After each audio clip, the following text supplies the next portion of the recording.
Sudah berkali-kali kita ingatkan bahwa media internasional itu sudah di tangan globalis. Kalau globalis ada mau, maka berita itu di-alterate atau disesuaikan dengan tujuan mereka. Virus COVID muasalnya itu dibuat pengayaannya di laboratorium di Wuhan, dan itu tidak perlu diperdebatkan. Datanya banyak dan ada di mana-mana. Lalu bocor, di mana semua orang tahu itu dibocorkan. Sehingga menjadikan virus COVID adalah man-made disaster, petaka ciptaan manusia. Siapa manusianya itu? Ya globalis. Ketika berita internasional membesar-besarkan bertumbangnya orang di mana-mana di Wuhan, mulai dari yang mati mendadak disebarkan secara masif ke seluruh dunia. Kemudian juga negara Eropa diberitakan banyak zombie dan total lockdown secara berlebihan. Ini adalah mesin perang, mesin propaganda. COVID menjadi senjata perang.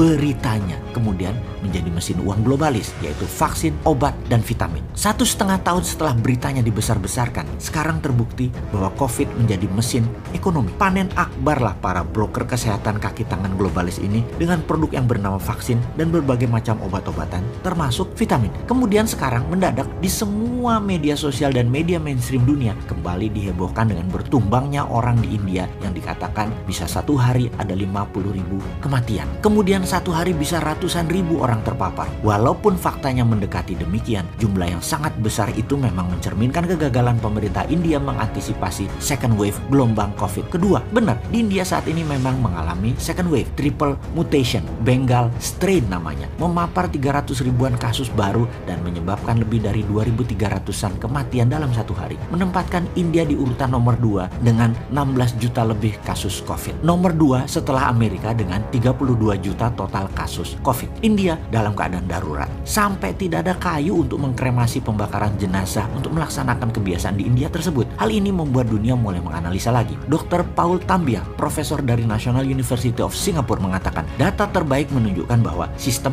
imunitas tubuh manusia yang tinggi jauh lebih bisa merespon multi-mutasi virus ketimbang antibodi vaksin. Kembali ke India. India punya varian double mutation B1617 di Maharashtra, gabungan mutasi dari varian E484Q dan L4523. Kombinasi ketiga strain berbeda lalu menghasilkan triple mutation, yaitu B1618. CSIR, Institute of Genomic and Integrative Biology, menyamakan triple mutation sebagai immune escape varian. Virus menempel di sel manusia dan sembunyi dari imun sistem. Dengan kata lain, Anda belum tentu aman dari berbagai varian ini walaupun Anda sudah divaksin karena kecepatan mutasi virus. Sebagai informasi tambahan, varian India sudah sampai Singapura. Kita harus segera bertindak sejengkal lagi masuk Indonesia. Perang melawan COVID ini, pemerintah harus 2 langkah lebih awal mengantisipasi mutasi virus. Apa itu 2 langkah lebih awal? Kita harus mempunyai alternatif jika ternyata vaksin tidak efektif. Maka percepat riset dan uji klinis dendritik imunoterapi Nusantara atau DINUS. Ini saran New Mind dan produksinya modali dengan printing money. Kembali ke topik awal, yang kita mau tekankan dalam diskusi kali ini adalah cara memberitakannya. Benar-benar targeted dan sangat ditarget. Ini yang disebut propaganda. Siapa yang kita curigai? Tidak ada musuh terbesar globalis dalam produksi vaksin COVID. Dia adalah India.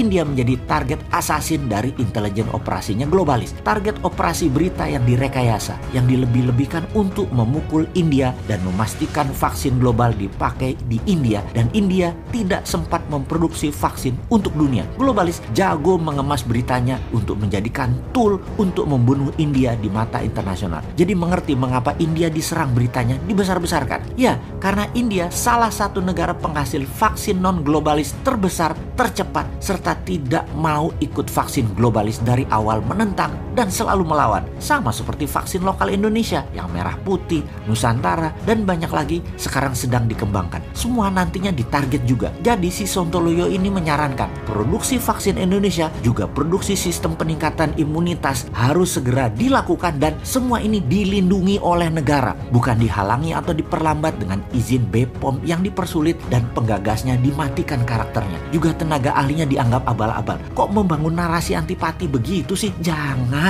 Ini keadaan darurat perang. Bela bangsamu. Mana nasionalismemu? Makanya kaum patriotis nasionalis New Mind ambil posisi. Posisinya adalah pro produk lokal. juga vaksin yang telah dibeli pemerintah tetap didukung, namun kalau bisa 80%-nya atau mayoritas vaksin dan imunitas obatnya lokal karya anak bangsa. Kembali ke sistem perlindungan negara Indonesia. Itulah berkali-kali kita katakan, lobby-lobby politik luar negeri itu penting. Kalau tidak, sebentar lagi Indonesia diindiakan di berita internasionalnya. Bagaimana caranya? Di depan kita pura-pura taat pada globalis. Di dalam negerinya kita percepat produksi dinus. Efeknya berat loh kalau propaganda mematikan Indonesia sudah diluncurkan. Indonesia tidak bisa berumroh, tidak bisa berhaji, turis asing nggak ke Indonesia, produk Indonesia tidak bisa diserap pasar internasional, turis tidak datang ke Indonesia, orang Indonesia tidak bisa keluar negeri, dan banyak pengaruh negatif lainnya. Wes salah, jangan banyak mikir lagi. Sudah dibantu analisanya sama kaum New Mind. Actionnya jelas, menangkan perang melawan COVID dengan strategi politik luar negeri, printing money, vitamin gratis, genus gratis, vaksin lokal, dan dinus.